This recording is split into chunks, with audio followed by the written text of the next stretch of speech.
ak comment dirais-je les Chinois Henan Chine nga xam ne ñoom seen pays ñoo di dimbali parfois pour ñu taxaw lan mooy dox. moo jaral la wax ma kan ban société ngay gis mu dox.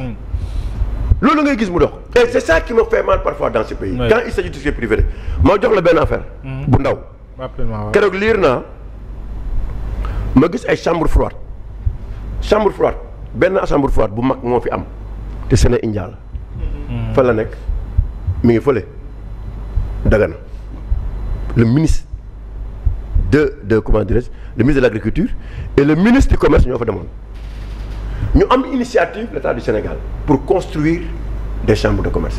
des chambres froides pour fruits yi yàqu ñu bañ a yàqatu légumes yi di yàqu ñu bañ a yàqatu mu am ay sénégalais qui se sont levés aller trouver des fonds pour construire mu am ñu leen di dingat xam nga Séné India moo créé. non c'est pas pour vous dire xeex bi am suñu biir. loolu mooy Sénégal. nga xam ne Sénégal dafa yéeme c'est-à-dire aujourd'hui yow yaa ngi soxla 40 chambres froides ñoom ñu jël 10 chambres froides.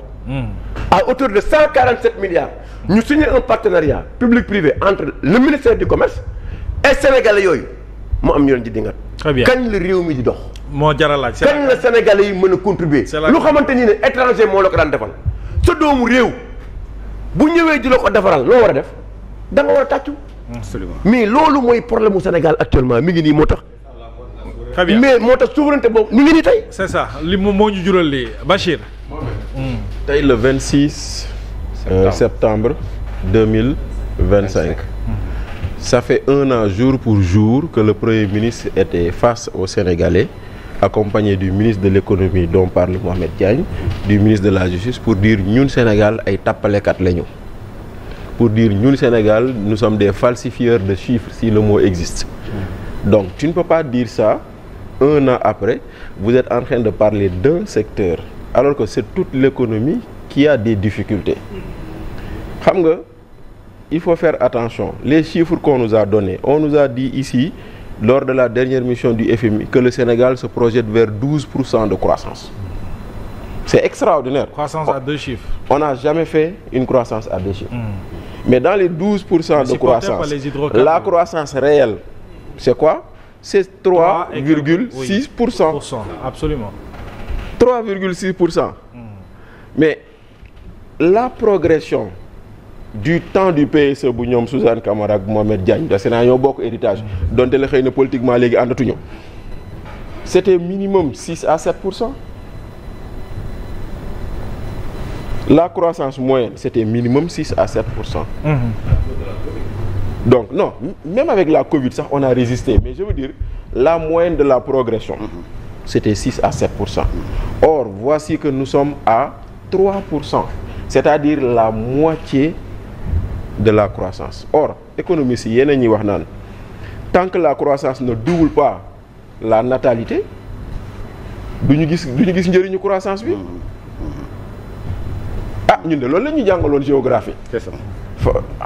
Fàttewu ma nag de mais loolu la ñu jàngaloon tant que la croissance ne double pas la natalité doo gis njëriñu croissance bi. Donc aujourd'hui le pays. Exactement, le taux de progrès démontre. Nous sommes à 3,5% et nous avons une croissance de 3,6%. Donc ça veut dire que lu ñu am ci croissance c'est devenu nul.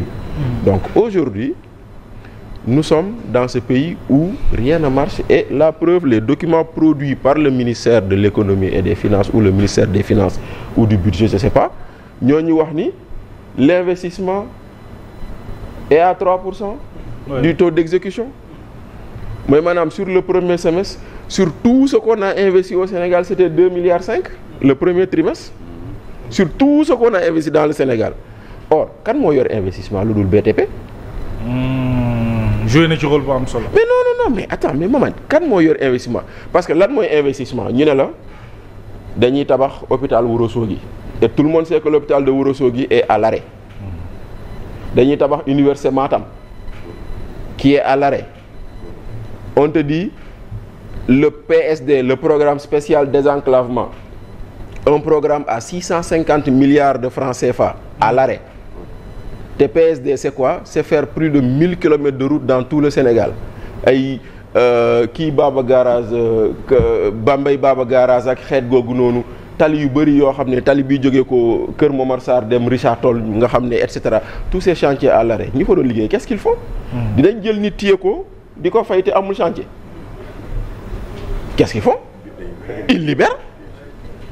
Donc maintenant quand on te dit que le BTP a chuté mais tu le comprends et loolu day dellu parce que les historiens j'aime bien les convoquer des fois quand Roosevelt est arrivé aux États-Unis en pleine crise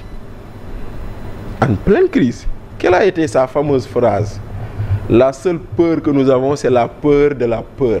N'ayez pas peur, génne leen seen xaalis, venez. Parce que gis nga un État il faut savoir donner confiance. Il faut savoir donner confiance aux agents économiques. Il faut savoir donner confiance aux investisseurs. Mais quand l'investisseur vient te voir en se rendant compte que kii xamul lu mu bëgg xamul fu mu bëgg a dem xamul lu mu bëgg a def mais cet investisseur-là il va ailleurs. Mohamed mu ngi koy wax léegi mu naan suñ seeni plan c'est écrit sur du rien mais allez-y relire la loi sur le système national de planification article 24 article 25 dañ la ne aujourd'hui la loi qui existe c'est le PSE. Ah oui mais bien sûr. Elle existe. Ça, non c'est écrit évidence. Article 24. Oui. Cette loi c'est le PSE c'est le programme qui existe depuis 2014. Oui. Or si tu nous dis Sénégal 2050 le bon sens élémentaire voudrait. Les documents devraient être disponibles. Le bon sens élémentaire voudrait que ce programme boobu nga yóbbu ko assemblée. À l'assemblée. Nga ne on modifie la loi sur le système de planification. Pour qu'on passe du PSE au Sénégal 2050. Mais amul et c'est pas fait. Donc aujourd'hui loolu bu amul tu continueras comme dirait l'autre à ngénte. waaw mais terewul mais du point de vue de la loi lay wax. waaw du point de vue de la loi nañ dem boo ko deful lu ma leen di wax toujours tu continueras à ngénte doom yoo jurul. parce que ngénte doom yoo jurul. te olof nee na bëri bëy taxut nga ngénte doom boo jurul. waaw ngénte doom yoo jurul moo tax tey ñu naan ñu wéy le port fait partie de le premier port subsaharien ñëpp di ko tàccu. Mais ça c'est les investissements du pouvoir passé de. waaw c'est pas les investissements de Waly Diouf Bodiang moo indi loolu. C'est le pouvoir passé lu mu fi def moo tax ñu évaluer loolu ba ne le port c'est le premier port subsaharien. loolu mooy benn. tey jii boo leen déggee ñu toog di bàkkoo la décharge de Mbeubeuss naan la décharge de Mbeubeuss a changé d'environnement ba muy def la une du journal Le Soleil. Mais ba ñuy waxu programme zéro déchet Ablaye Diouf Sarr moo nekkoon ministre des collectivités locales ba ñuy lancé programme boobu j'étais là-bas. En tant que acteur travaillant à l'ADM agence de développement municipal. Donc loo bàkkoo tey rek loo fi fekk la yow indeegoo dara defagoo fi dara benn mbir rek nga fi def dem Thiès inauguré Malaw bu jàllee inauguré Malaw gisuma fi leneen. Malaw boobu est-ce que defuñu ay xonk ci suuf quoi. parce que il faut wax naa leen bàyyi leen sama façon maam boobu. non bu ko Malaw boobu amee Mohamed Malaw boobu. waaw dinaa wax waa Thiès yi.